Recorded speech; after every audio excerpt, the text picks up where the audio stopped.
नमस्कार दोस्तों, जय श्री महाकाल। तो आज आपको एक छोटा सा उपाय बताने के लिए मैं आपके पास आया हूँ, आपके समक्ष उपस्थित हुआ हूँ। सबसे पहले तो सभी सनातन हिंदू भाइयों को बहुत बहुत शुभकामनाएं और बधाई श्रावण मास की। श्रावण मास भोलेनाथ की भक्ति को प्राप्त करने के लिए और भोलेनाथ से शक्ति प्राप्त करने के लिए एक विशेष माह है, एक पवित्र माह है। हमारे हिंदू धर्म में श्रावण मास को पवित्र माह माना जाता है।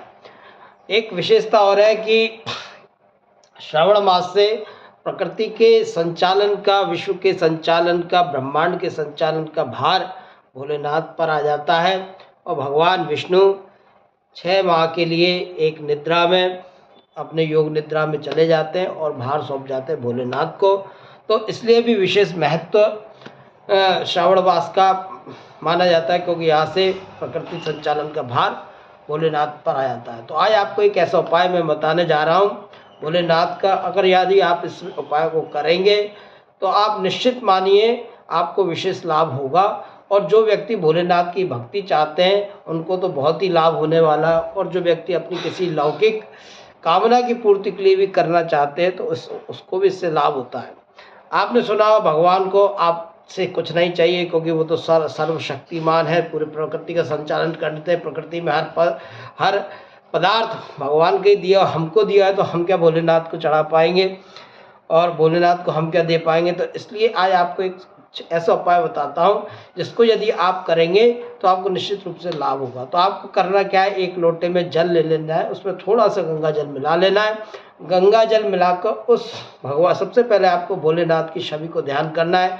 भगवान के नेत्र हैं, बड़े बड़े नेत्र हैं, गौर वर्ण है, कर्पूर गौरम करुणावतारम, कर्पूर जैसा धवल शरीर है भगवान का। शरीर पर नाग विराजमान है, वासुकी नाग विराजमान है, गले में वासुकी नाग विराजमान है, शरीर पर रुद्राक्ष धारण किए हैं, जटाएं हैं भगवान के, सर पे द्वितीय का चंद्रमा सुशोभित हो रहा है। ऐसी छवि को आप ध्यान करिए और भगवान भोलेनाथ के साथ जरूर पार्वती मैया का ध्यान करें। और ध्यान करते करते उस जल को आप निहारिए। जो भी आपकी कामना, यदि आप भगवान की भक्ति चाहते हैं तो आपको निहारिए और बोलिए, हे भोलेनाथ, मैं अपनी भावनाएं आपको अर्पण कर रहा हूँ और मुझे आप अपनी भक्ति प्रदान करें। यदि आप ऐसा करेंगे और वो जल जाके शिव मंदिर में किसी शिवलिंग पर भावनाओं के साथ अर्पित कर दीजिए। हे भोलेनाथ, मैं अपनी भावनाएं आपको अर्पण कर रहा हूँ, मुझे ये आपकी भक्ति चाहिए या मेरी ये कामना है भगवान, मैं आपके सामने अर्पण कर रहा हूँ, मेरी इन कामनाओं की पूर्ति कीजिए। तो आप निश्चित मानिए